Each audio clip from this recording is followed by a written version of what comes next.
What's up, YouTube? I'm Brett from Rants. As always, guys, if you enjoy our content, don't forget to like, subscribe, and leave that comment down below. We're on the road to 1,000. We hope you guys can help us get there. Alright, so this is The Bad Batch, Episode 3 review here on Rants. Overall, I was really critical of Episode 2.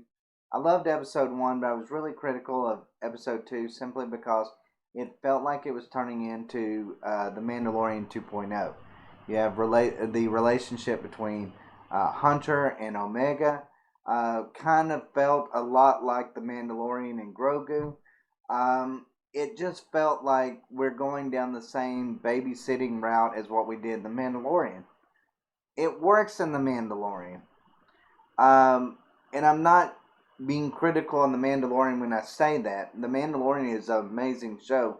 On its own, Season 2 of The Mandalorian was the best ever. Of the 2 seasons.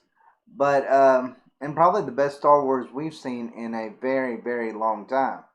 But that being said, going into this series, I thought that the comparisons with the Bad Batch was going to be the Clone Wars. Because, similar artistic style, similar look, similar characters that are familiar faces from the Clone Wars. So I thought there was going to be those comparisons. But the further I go into this, the more I'm like, sometimes it does feel like the second coming of the Mandalorian. And I don't know if I like that. I feel like this story needs to stand on its own a little bit more and not rely on, the whole babysitting thing that goes on in The Mandalorian. I feel like Omega needs to hold her own weight. She does this a little bit in this episode, which is a plus, but it's still really minor. I really wish that they hadn't have gone this route with her. I don't feel like she's needed. I get it. They're looking for that whole big reveal at the very end where we're going to find out that there's something special about her. She's probably going to be force sensitive, which in that case, that's really going to seem like Grogu from The Mandalorian. But I mean, I know I can complain about this series. I mean, it's been kind of up and down a little bit for me. But I feel like Episode 3 reminded me a little bit more of Episode 1, which I really loved.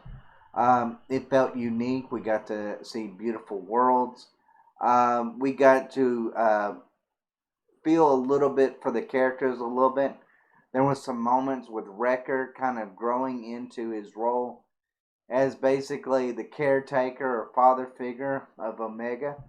And, at the end, him giving her that, fixing up that room for her, I thought was really cool. I thought, Hunter really taking the time out to kind of explain his feelings to Omega was different. Usually in these kind of,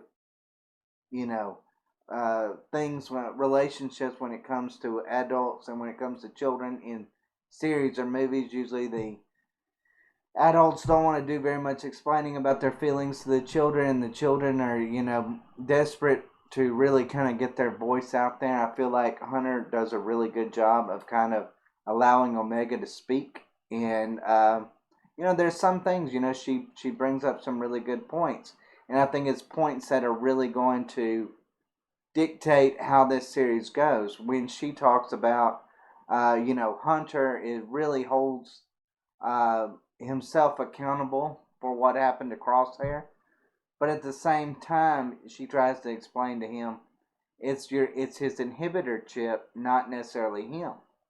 But then there's still a part of me that kind of believes it's a little bit of both. I get it, and I think, what was it, Episode 1, where they increased the inhibitor chip? But I think a little bit, where that he was, fully on board with them. But there was still a part of him as a good little soldier aspect to him that I felt did carry on from the Republic to the Empire. And that's something I wish that they would have maybe, instead of going the inhibitor chip route, maybe touched on that a little bit more and maybe made that more of an issue. Like, had Crosshair betraying them because in his eyes he's a soldier, this is what he does. at that point, they don't see very much difference between what they're doing for the Republic and what they're doing for the Empire. So, I mean, I would have loved to see maybe over time, Crosshair kind of come to the realization that, hey, what we're doing here is wrong, it's evil, and it's completely different from, what they did in the Republic, and joining back forces with the Bad Batch. But instead, what we've got with him is this blind loyalty. Just strictly through the inhibitor chip. But I do think it was really interesting that that Omega lays this out on the table, and it seems like the Bad Batch are still not really um, capable of understanding it fully, even though it seems like by now they would understand it, completely. That hey, the clones are acting the way they're acting because of the inhibitor chip, not doing it out of blind loyalty or being good little soldiers, but strictly because that inhibitor chip is forcing them to do that. So, I mean, I kind of wish that maybe that would be something that they would recognize and realize a little bit sooner and not necessarily have to have Omega constantly reminding them of this. But anyways, that being said, where did this episode go right? You can't go wrong with a crash landing. I thought that was a really cool way to start this episode. Even though I kind of was like, I've seen a lot better crash landings before. It seemed like they were, they're coming out of outer space. It looked like they were going to crash down really hard. And it turns out, they just basically just landed like a plane skidding on water a little bit. I mean, to me, it just felt like that could have been a little bit harder of a crash.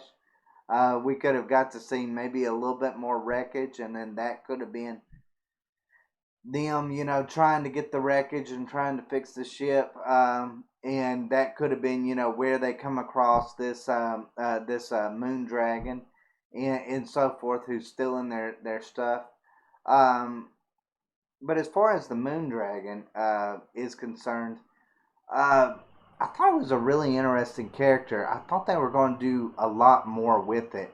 When the team goes out there to get that part that the moon dragon had stolen, I thought that there was going to be at least a firefight. I thought, if there was going to be something, they were either going to have to take down the creature, or either you'll find out at the end that the creature is actually a warm and fuzzy creature that's misunderstood.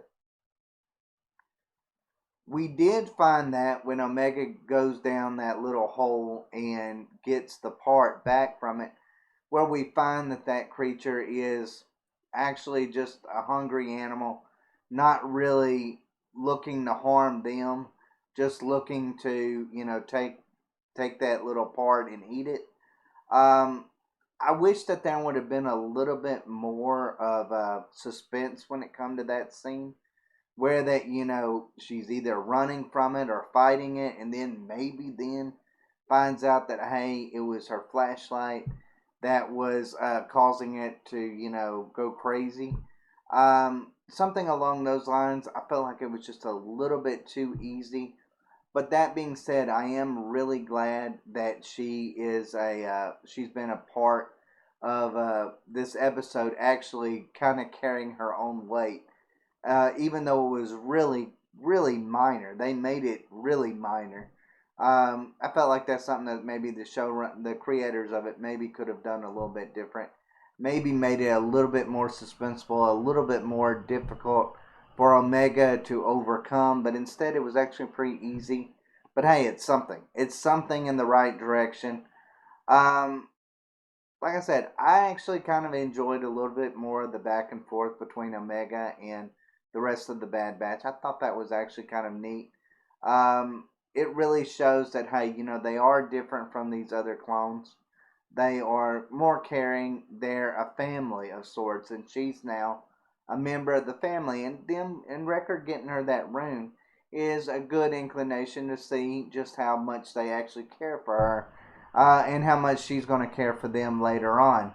But as far as the Empire is concerned, Tarkin doesn't make any sense to me.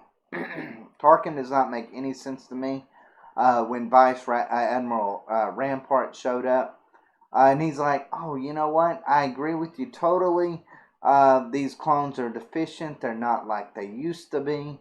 We need to create. Just a regular human force that numbers over superior might, basically." Um, and I kind of thought it was kind of stupid when they sent him to Onderon to take on the mission that the Bad Batch had failed. And Tarkin says these words. Um, well, they're clearly more efficient because they did as they were told. And I'm thinking to myself, if you would have sent just a regular troopers to there, they would have taken out that same bunch and done the same orders without even the chance of them rebelling against those orders. Because one of the soldiers had to be killed because he refused to take orders in killing civilians. So I'm kind of like, Tarkin, what are you thinking when it comes to that? You have a whole army that is literally programmed to do everything that you ask of it, but you're saying, and they're even better trained soldiers, but you're saying that you want an army force of clone troopers that are human, which of course brings on the whole meme of how clone troopers can't hit the backside of a barn. Because they're not really trained. I mean, they're trained to do it, but they're not made to do it. In that respect, like they don't come from Jango Fett. They're they're just people that are looking, like that one clone trooper said, just looking for a place to be fed and to lay my head down at night. That was all that he was there for. He wasn't programmed to be a warrior. He was just someone who was trying to make ends meet. To me, that's not very efficient, and them completing that mission didn't really prove anything. I don't really understand what that whole thing was supposed to have been about, other than showing that Crosshair was willing to, do the mission without fail. I mean, I guess that's what that was all about. But this Vice Admiral Rampart, I kind of hope he's a little bit. He's a mysterious character. I hope he's a little bit part of this show. I hope he's a show regular from this point on. I feel like they kind of need somebody that's kind of underneath Tarkin, that kind of maybe either goes on missions, or dictates some really harsh treatment. Because Tarkin's kind of in the background. Like, he stays in the background. He doesn't really interact with the other main characters too much. And besides those on Camino. So I just kind of feel like we need somebody like a Vice Admiral Rampart to maybe keep that group in line. But at the same time, I'm like, if Rampart and Tarkin think that clone troopers are not very efficient, then why did they put one over the unit? That made no sense to me. No sense whatsoever. If you thought they were inefficient, then why would you put Crosshair over the unit? I mean, even the human soldiers that was there, the ones that aren't clones, they were kind of thinking the exact same thing. Like, wait a second, why are you put in charge when we're here because of your inefficiency? Like, I didn't really understand that aspect. I thought that could be. I feel like Tarkin could be a little bit clearer about exactly what he's wanting and why he doesn't want these clone troopers to be a part of his grand army. Yes, you can say, well, over time, they're becoming less and less efficient. But at the same time, I'm like, that still should be an easy fix. And it looks like the easy fix is going to be that instead of Jango Fett being the father of all the clones, it looks like it's going to be Crosshair. Looks like Crosshair is going to be the one who they're going to take, the DNA from and create troops that are just like what he is. I think that's really kind of a cool aspect to go in. Um, it's really going to when Crosshair. I mean, I think we all kind of know Crosshair is not going to die. Crosshair is not going to stay evil either. So, if those clones are made through his DNA, and then those clones go and do something really horrible, he's going to feel really bad about it. And it's going to be interesting in future seasons of maybe how he comes to terms with, okay, they got that DNA from me, but still, um, it's not my fault in that regard. So I'm kind of looking forward to that. But yeah, I mean, I was trying to think what else is there. That's basically all I have with that. I would give this episode probably about a 7.5 out of 10. Thought there were some really good aspects to it. I thought the planets were beautiful. There were some scenes that um, really stuck out to me, like the clone troopers rebelling against Crosshair's, or not the clone troopers, but the troopers rebelling against Crosshair's orders. Thought that was really interesting. I thought the idea of maybe Crosshair being the next Jango Fett was really cool. Another thing that the planets is beautiful. The I thought the Moon Dragon was really cool looking. I just feel like they could have done more with that Moon Dragon and Omega in those few scenes. I felt like there should have been a little bit more action to it. Um, and then, I mean, if they would have just given us, I don't know, 20 seconds of action where she's at least running or shooting at the creature, I'd been like, okay. I would have given this a clear 8. But since her mission was so easy, I'm not going to say that she is now a good part of this series. I feel like she's still very underwhelming as a character. But overall, guys, let me know what y'all think. Let me know if y'all grade this higher, lower.